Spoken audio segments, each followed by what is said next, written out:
This is Mohsin Syed that you are watching my channel. हम आज फिर एक नए से टॉपिक के साथ वापस आ चुका है जिसका नाम है कि देसी लोग शादियों में क्या करते हैं, शादियों में क्या गुल खिलाते हैं जिसे। तो जी हाँ, तो आज हम इसके बारे में बात करने वाले हैं कि देसी लोग शादियों में जाके या शादियों में जाने से पहले या शादी पे जिस वक्त जा रहे हैं उस वक्त क्या क्या करते हैं। और अगर आप ये जानना चाहते हैं तो मेरी वीडियो के एंड तक लास्ट में देखिए और मेरे चैनल को सब्सक्राइब करना ना भूलें। थैंक यू जी। तो वेलकम बैक। तो अब बात करने वाले हैं कि देसी पीपल शादी में, देसी लोग शादी में क्या करते हैं। देसी लोग सबसे पहले शादी में करते हैं कि सबसे पहला जो काम करते हैं ना कि जबकि किसी किसी किसी जिसके घर शादी हो रही है तो उसका अगर आप शादी अगर आपने किसी अपने रिश्तेदारों को इनवाइट करना है तो उसमें आपको लाजमी है कि आपके चाचा फूफा ताया मामी चाची या इनमें से कोई ना कोई ऐसा रिश्तेदार लाजमी होगा जिसके आपकी नाराजगी होगी। और वो नाराजगी आपको उसी वक्त शो करवाएगा जब आप उसके घर शादी का कार्ड लेके जाएंगे। और जब आप शादी का कार्ड लेके जाएंगे तो आपको पता है कि आपको ढेर सारी बातें सुनने को मिलेंगी और आप उस पर अपने जज्बात पे काबू नहीं रख पाएंगे, जिसकी वजह से आप अपनी बहस मुबाहिसा में भी पड़ जाते हैं, जिसकी तो दावत देने जा रहे हैं उसको उनको फेस करनी पड़ती है, चाहे वो लड़की की तरफ से चाहे वो लड़की की तरफ से। आपको पता है कि आप हमारे रिश्तेदार बहुत सारे रिश्तेदार होते हैं जिसमें आपको पता है कि नाराजगी होने के चांसेस भी बहुत ज्यादा होते हैं। तो अगर आप चाहते हैं ना कि आप अपनी आपके बच्चे की आपके अपनी शादी या जिस किसी की भी शादी है आपके घर में, तो अगर वो अच्छे तरीके से हो रही है तो काइंडली उन लोगों को इन्वाइट ना करें जो इस तरह का कहते हैं ना कि वो एक अड़फस क्रिएट करते हैं, तो आप उनको इन्वाइट ही ना करें। तो आई रिकमेंड कि वो आप उनको इन्वाइट ना करें। अगर आप करना चाहते हैं तो आप अपने रिस्क पे उसको बुला सकते हैं। सेकंड नंबर पे डिस्कस करते हैं। सेकंड नंबर पे ये है कि जब भी आप किसी की शादी पे जा रहे होते हैं और आपको सारी बात है कि रेडी होना पड़ता है, तैयार होना पड़ता है, तो जब आप किसी की शादी पे जाते हैं तो आप किसी की तरफ से इनवाइटेड है, सब क्या करेंगे, आपके जो फादर है वो सबसे पहले तैयार हो जाएंगे और आपको कंटिन्यूसली ये कही जाएंगे कि यार तू तैयार नहीं हुआ, तो ये नहीं हुआ, तो वो नहीं हुआ, फलां नहीं हुआ, टींग नहीं हुआ। तो इस तरह की बातें आपको सुनने को मिलती रहेंगी। और आपको पता है कि लड़कियों के मेकअप को भी टाइम लगता है और लड़कियों के मेकअप में बहुत टाइम लगता है, जिसकी वजह से उनको भी ये डांट वगैरह सुनने को मिलती है। मिलता रहता है कि नहीं यार तूने अभी तक तैयार नहीं हुआ, ये नहीं हुआ, तो वो नहीं हुआ, तो मिलते रहते हैं। आगे नेक्स्ट बात करते हैं थर्ड नंबर पे कि अब शादी पे चले गए। शादी पे जाते ही आपका इंट्रोडक्शन होता है दूसरों के साथ।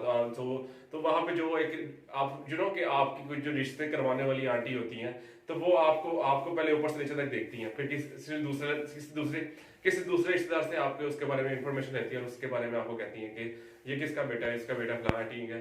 तो उसके बाद फिर वो जाके वहां तक पहुंचती है, उस लड़के तक को लड़के से बकायदा पूछती है कि लड़का या जो भी है लड़की, तो आपकी शादी हुई है कि नहीं। तो शादी जब वो कहता है कि नहीं हुई तो वो एक जैकपॉट मिल जाता है, जिसकी वजह से वो आपको पता है कि वो एक अपना फिर आप किसी को रेकमेंड करेंगे, वो लड़के की या लड़की तक पहुंचेगी तो वो उसके भी हेल्प आउट करेगा। अब इसलिए उनका आगे प्रोसेस शुरू हो जाता है कि यार उन्हें कोई एक बंदा मिल गया या बंदी मिल गई है जो आगे वो दूसरों को रेकमेंड करेंगे और अपने पैसे बनाएंगे। तो ये तो था पॉइंट नंबर 3। अब हम चलते हैं अगले पॉइंट पे। अगला पॉइंट क्या है कि जब भी अब बड़ा इंटरेस्टिंग सा पॉइंट है अगला पॉइंट कि जब भी खाना खुलता है तो आपको पता है कि देसी लोग ना खाने के क्या वर्ड यूज कर सकते हैं, शुदाई होते हैं, शुदाई। हाँ, देसी लोग ना खाने के शुदाई होते हैं। पंजाबी, आई एम पंजाबी और शुदाई है। तो अब देसी लोग क्या करते हैं, देसी लोग जाते हैं खाने में।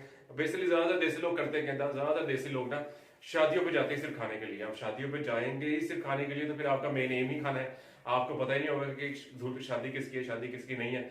आप जाके वहां पे खाना वगैरह खाते हैं, तो इसलिए खाना वगैरह खाने के लिए। तो आपको पता है कि जब देसी लोग जाते हैं खाने में तो आप उनकी प्लेटों में आप एक पहाड़ सा देखते हैं कि लो जी एक लेयर, दूसरी लेयर, तीसरी लेयर। और आपको पता है प्लेट कम और पहाड़ ज्यादा बने होते हैं और वो बैठकर किसी कोने में बैठकर खा रहे होते हैं और वो एंजॉय कर रहे होते हैं उस खाने को।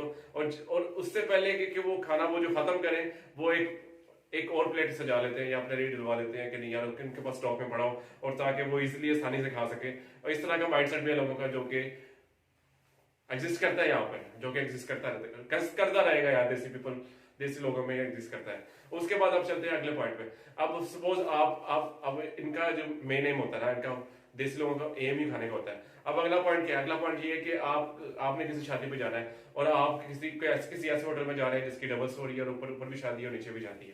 तो आपका जो एम है वो आप खाने के लिए ही जा रहे हैं। तो जब आप खाने के लिए जा रहे हैं तो आपको क्या पता कि आपने ऊपर जाना कि नीचे जाना है। तो आप आए अब्दुल्ला की शादी पे और आप चले जाए वलीद की शादी पे, तो आप कि इस तरह के ब्लंडर्स भी हो जाते हैं। और आपको जब आपको लास्ट में जब खाना खाने के बाद आपको याद आता है ना कि चलो आप दूल्हा से भी मिल लेते हैं। तो अब जब आप वहां पे जाते हैं तो आपको देखते हैं कि यार दूल्हा ही चेंज है। तो ये तो शादी थी नहीं हमारी। तो इस तरह के भी सिनेरियोज हो जाते हैं कि जिसमें आपको पता है कि इस तरह के ब्लंडर्स बच जाते हैं। आप जब आपका मेन फोकस ही आपको खाने का हो ना, तो फिर आपको पता है कि इस तरह की चीजें होती रहती हैं।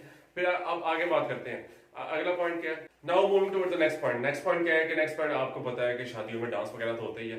तो जब शादियों में डांस कर रहे होते हैं, लड़कियां डांस कर रही होती है, तो आपको पता है लड़कियां इन्वाइट भी करती हैं, बाकियों को भी इन्वाइट करती हैं। तो जब लड़की डांस कर रही होती है तो यू नो कि लोग एंजॉय भी कर रहे होते हैं। फिर जब आंटी आती है तो आंटी आते साथ ही स्टेज तोड़ देती है। पहले तो उन्हें वो अपने आप को रेजिस्ट करती है कि नहीं यार मैंने नहीं जाना, मैंने नहीं जाना, मुझे डांस नहीं आता, तो मुझे ये नहीं आता। तो फिर जब वो स्टार्ट होती हैं तो फिर उनके हस्बैंड भी और उनके सारे जो जो रिश्तेदार भी हैं वो कि वो चौकस हो जाते हैं कि यार ये क्या है, ये किस तरह का डांस है और क्या है।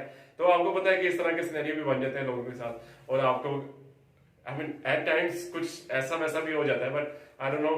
तो मगर ये भी होता रहता है। आपको पता है कि पहले आंटी काफी रजिस्ट करती हैं, रजिस्ट करने के बाद फिर जब उन्हें इनवाइट किया जाता है कि आओ जो डांस करें, तो वो डांस पूरा तो स्टेज पूरा तोड़ देती हैं।